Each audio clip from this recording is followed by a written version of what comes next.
I'm Karl Haro von Mogel, and I'm going to unbox the GMO Ethos Chocolate. I want to answer the question, is this chocolate campaign bitter or sweet? Every year for Valentine's Day, there are campaigns against candies that contain genetically engineered ingredients, or GMOs. This year, however, was different. Right before Valentine's Day, an organization called A Fresh Look did the opposite and said, does anyone want to send some free GMO chocolates to friends? Yes. So the world was introduced to Ethos Chocolate. 9 days before Valentine's Day, they announced you could ship chocolates to up to 5 people, but supplies were limited. They were gone before the end of the day. I sent one to my wife and she got it before Valentine's Day. Thanks. I didn't want to order too many, that way more people could get one, but many didn't. So I saved the second one that I sent to myself so that we could all enjoy it and talk about it together. So it's time to feed your ethos. Let's open it up. All right, coming in this pink packaging here, and it was shipped priority, so you know, it was important, I guess. Very simple setup here. We've got 4 chocolates and a card. Happy Valentine's Day from someone who loves you. Love is the sweetest gift of all, after chocolate, of course. Let's make sure they both last. May contain traces of milk, peanuts, soy, or tree nuts. I would have added a little joke there. May contain GMOs. So hashtag feed your ethos, Ethos Chocolate. Got some nice artwork going on here with this card. Okay, so we've got 4 chocolates right here. They're actually a pretty good size for a chocolate. At least the box looks like it is. So let's see. So there's a whole set of them here. We have the Survivor showing papayas. We have the Trendsetter showing apples. The Hero showing oranges. And the Optimist, which shows just cacao beans. So chocolate. Hey, what do you know? Chocolate with chocolate. So I'm going to open them in that order because that makes the most sense to me, so I can talk about what each one of these are about. So they've got a little bit of information on the back here. The refreshing, subtly sweet taste of a ripe papaya mixed with rich, sultry chocolate can make anyone feel invincible. And so they talk about the virus. In the late 90s, GMOs gave them a fresh start, pulling papaya back from the brink. Ah, now that's refreshing. So they've got a little outline, and that's pretty cool. It almost looks like a big chocolate pod. So let's see how this tastes. I've never had papaya and chocolate before. Yeah, I can kind of smell a little bit of it. Yeah, it's got a little sweetness. I can taste the papaya. It really, when it hits the back of your tongue, it tastes a whole lot more of it. It's not like sharp up in front. Maybe that's one reason why papaya doesn't show up a whole lot in chocolates.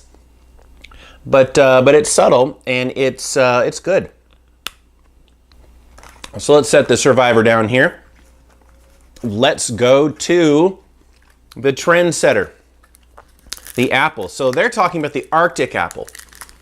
That is an apple that doesn't turn brown when you slice it. So you've never had apples taste like this: crisp, tangy, sweet, blended with velvety smooth chocolate, and fiercely sustainable. Here's the game changer. GMO farming has paved the way to non-browning apples that stay fresh longer and cut food waste. Talking about how Americans throw out a pound of food every day, and that's a trend that needs to be set. How do you like them apples? Huck, huck, huck. Okay, so this one, I smell the apple coming out a lot more sharply than for the papaya.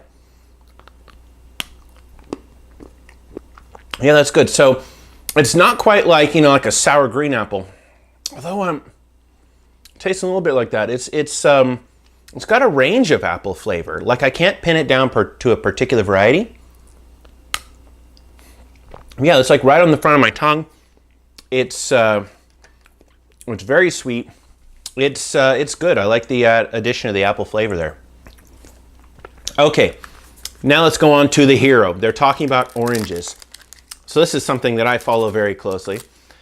So they say, meet the dynamic duo of bright orange and smooth chocolate. One taste can revive anyone's zest for life, but right now our sunshine-packed Florida fruits need reviving themselves. Citrus greeny disease or yellow dragon disease. I noticed they are using yellow dragon. Not very many people use that, but that is essentially the translation of citrus greening, Wang Long Bing. The yellow dragon disease threatens the entire species. Luckily, oranges have a hero in their corner. Thanks to GMOs, farmers could be close to slaying the dragon and saving these citrus staples. Let's give a little taste of this orange chocolate here.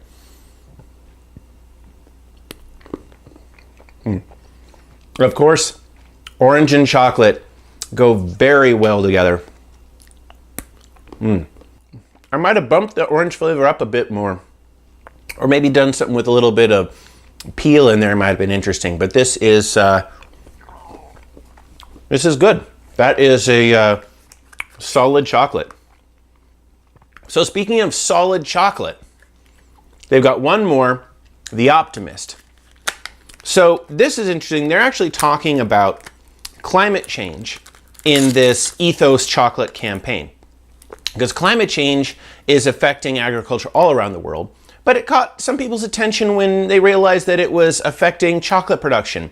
The area where we can grow chocolate in the world is getting smaller and smaller because the climate is changing, in part due to human activity. So they're also changing patterns of diseases and pests. So it's really hard to grow chocolate today.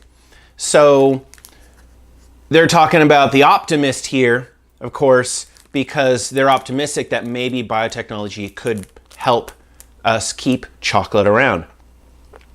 So they say people have savored the irreplaceable, fruity, meats, earthy flavor of the cacao bean for millennia, but now due to climate change and disease, the future of chocolate could be more bitter than sweet.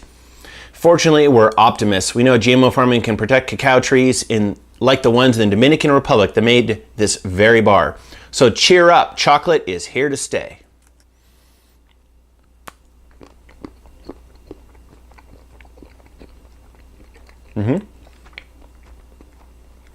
It's good. It's a bit, tastes a bit darker than the other ones. I don't know. Maybe it could have been stronger. Maybe go for one of those 80% cacao type bars. The funny thing is, who knows? It could be, but it's very smooth though. I think this would be very widely appealing because there are not very many. There's some people who don't always like dark chocolate, but I really like dark chocolate. So maybe I'd want it darker, but I think for most people this would be good. Okay. So now let's do the fifth one. The fifth chocolate, the caramelized beet sugar chocolate. Now, where'd that one go? Oh, there isn't one. Well, let me explain why I bring this up. So who is Ethos Chocolate? A Fresh Look is run by a coalition of farmers, as a matter of fact, sugar beet farmers. A Fresh Look is primarily funded by the grower-owned Amalgamated Sugar and Western Sugar Cooperative, and includes Beta Seed Incorporated, Wyoming Sugar Company, a prominent critic of genetically engineered crops, once said on Twitter, at the same time, but this pro-GMO chocolate isn't even GMO. And yet, clearly on the website, they talked about how they have beet sugar. I felt like it was conspicuously added to the recipe. So you have sugar beet farmers, they're growing sugar beets, they're producing sugar, and they're putting their own sugar in these chocolates. Now, I think that's great. But I also find it interesting that there isn't a chocolate that features the sugar beet story. I also find it interesting that this prominent critic also didn't bother to check their facts and proudly declared that the chocolates didn't have GMOs. And so, they need to check their facts. So The story of the impact of this technology on sugar beet farmers was not included in the lineup of Ethos chocolates. We have the papaya, the survivor. We have the trendsetter, the apple. We have the hero, the orange, not out on the market at this point, but there's a lot of research going on there. The optimist, talking about the future. These are all great stories, but for a campaign funded by sugar beets, I think they missed their opportunity to feature their story. Some parts of their story include the fact that, okay, first of all, 95% of sugar beets are herbicide tolerant. So that means the farmers are getting better weed control than they did before. Now, before they were using a lot of different herbicides, some of them pretty harsh. I've seen all kinds of images of farmers showing all the sprays piled up that they would use before, and then now the sprays they use today. So there's lower herbicide usage, lower toxicity and impact on the environment. And because they're applying fewer herbicides, they're using less fuel when they go across the field because they don't have to go across so often. That means they're not going to be impacting the soil with the tractor tires and all that so often. And in all of this, it also means more income for the farmers. But sugar is a hard story to tell. Our relationship with sugar is bittersweet. We love sugar, but perhaps many people probably eat too much of it. Maybe that's what they could have done.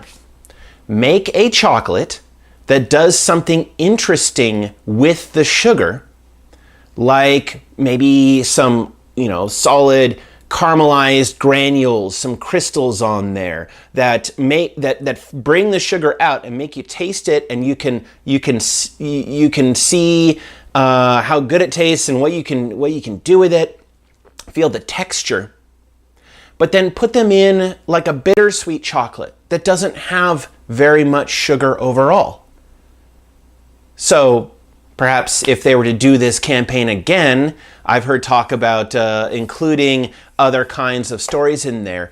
Put your sugar story in there, but be very mindful of our relationship to sugar.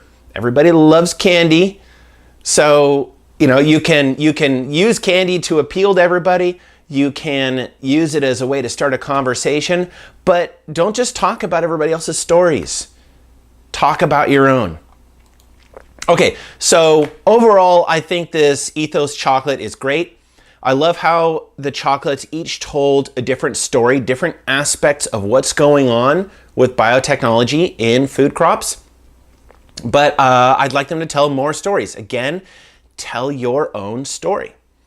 And I want to mention that I've never had papaya in chocolate before. So that's a real treat. I love the creativity of putting these in there. What I'd really love is if you could actually get bits of the specific genetically engineered papaya and apple and someday orange and other crops, if you could actually get those in the chocolate in some fashion. I know there are a lot of people who have been wanting to try specific genetically engineered foods that are not very widely available yet, and this would be another chance for people to be able to try them. So I'm especially happy to see a coalition of farmers that is talking about climate change and knows and recognizes that it is real and is having a negative impact on their lives.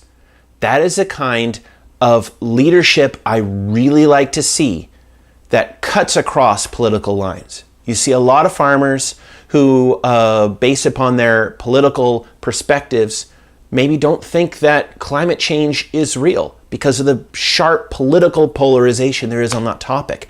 I really like hearing about farmers taking a stand on this, and that if you believe that science is describing reality and scientists are increasing our understanding of the world, whether you're talking about climate change, vaccines, biotechnology, evolution, all of these topics, I really like seeing that that they're talking about the issue of climate change. That's really important to me.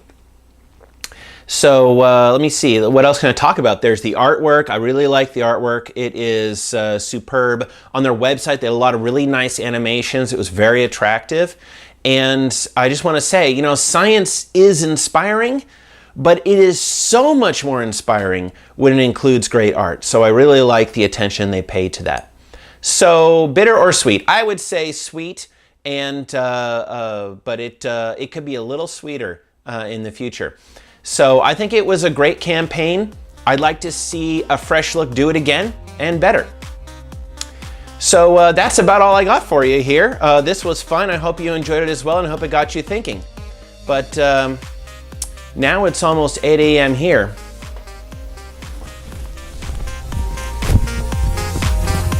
I gotta go be a hero.